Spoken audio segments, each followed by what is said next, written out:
Welcome back. Now, retail sales remain under pressure. Sales grew by a measly 0.8% year on year in May from a revised 0.7% in April. In the meantime, consumer morale around the country's top grocery retailers has shot up from 3.3% to 8.8%. This according to DataEQ's most recent South African Retail Sentiment Index. Company CEO Nic Ray joins us with a greater perspective on the findings of the index and what it suggests about consumers and the top grocery retailers during this climate. Thank you so much for your time, Nic. Actually, let's start off, with consumer net sentiment. What are we actually measuring here? Yeah, great question. We're measuring all of that unsolicited feedback from consumers online. So we gather comments from places like X, formerly known as Twitter, Facebook, Hello Peter, blogs, reviews, forums, any places where consumers can share their experiences about their grocery retailer online.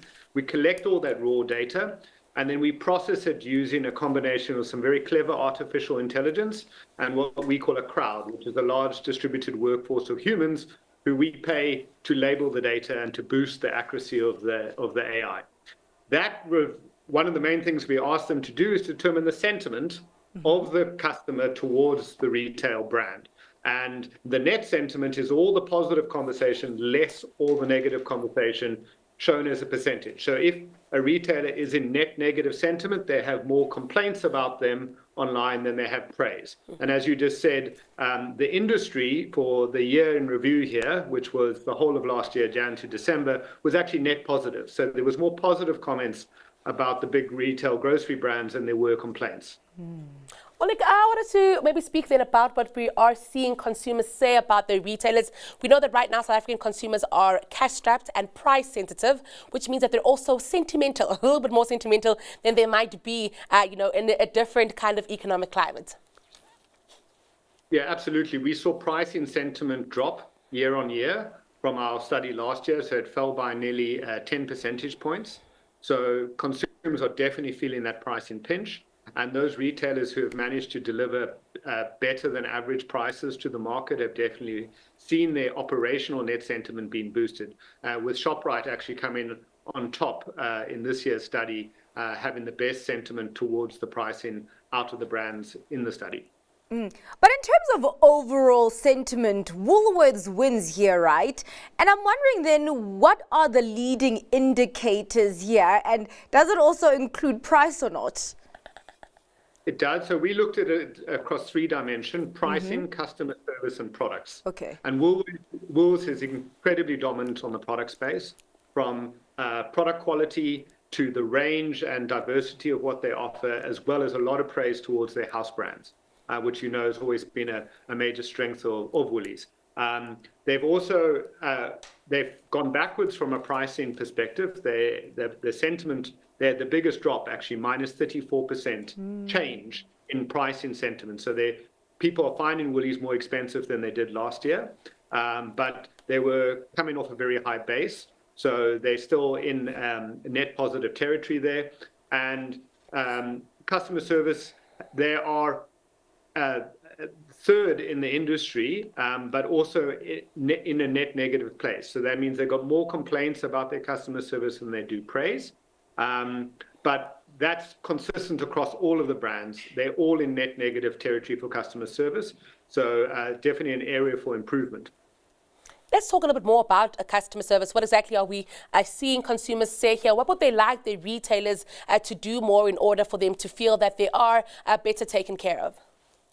The biggest driver of customer service complaints is what we call turnaround time, how long the retailer takes to do something, facilitate a return, get back to them over email, how long they might have to wait in a store to be served, or how long they might wait in a queue or something like that. So those time-sensitive issues are really an issue, and that a lot of that is actually been driven by the delivery services like Pick and Pay ASAP, Checkers 6060, Woolies Dash, where there's this time limit, right? And there's an app, and there's expectations from consumers that things happen really quickly.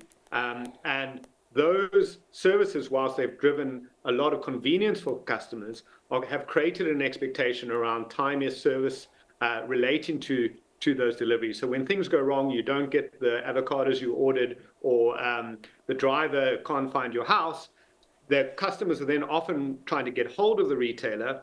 They get routed through to a contact center, which is disconnected from the store where the goods were picked and isn't connected often to the business unit that is running that service. And so the consumers get into these loops where they take a very long time to find resolution, and that's driving a lot of customer service complaints across the board. Yeah, that's really actually quite interesting, and I guess maybe it also signals where the different companies are in terms of the stages of their e-commerce journeys there. Just in the conversations that consumers are having, Nic, I mean, do they care about ESG alignment and compliance? Not so much, I think. We were quite surprised by this. This is the second year that we've looked at kind of whether ESG topics, things like sustainability and so on, are prevalent in the consumer conversation. It actually makes up a very small percentage.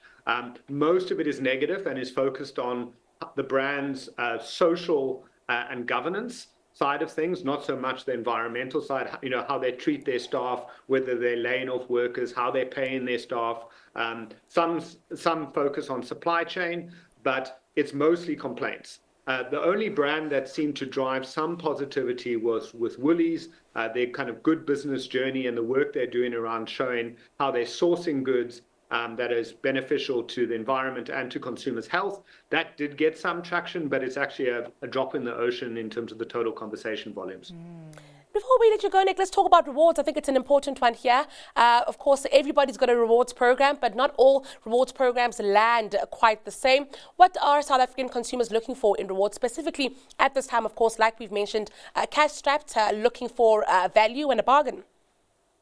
Yeah, absolutely.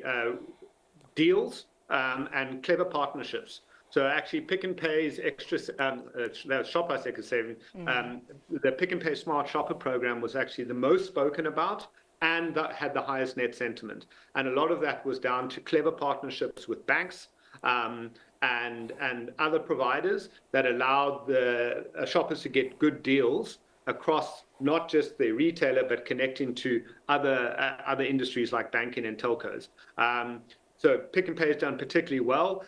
In terms of who came next, ShopRite Checkers X, that's been very well reviewed as well. Some of the things they've done, which is like the unlimited deliveries with Checkers 60, those things have been well received by consumers. But effectively, anything that helps the consumers find an extra few rands in their pocket at the end of the day is really important. Woolies was at the bottom end of this. Those who are Vitality and Discovery customers really like Woolies program because they can get a lot of benefits, but those who aren't feel excluded. And so there's a challenge there for Woolies to let their loyalty program, I guess, benefits from people who don't have a relationship with Discovery and Vitality.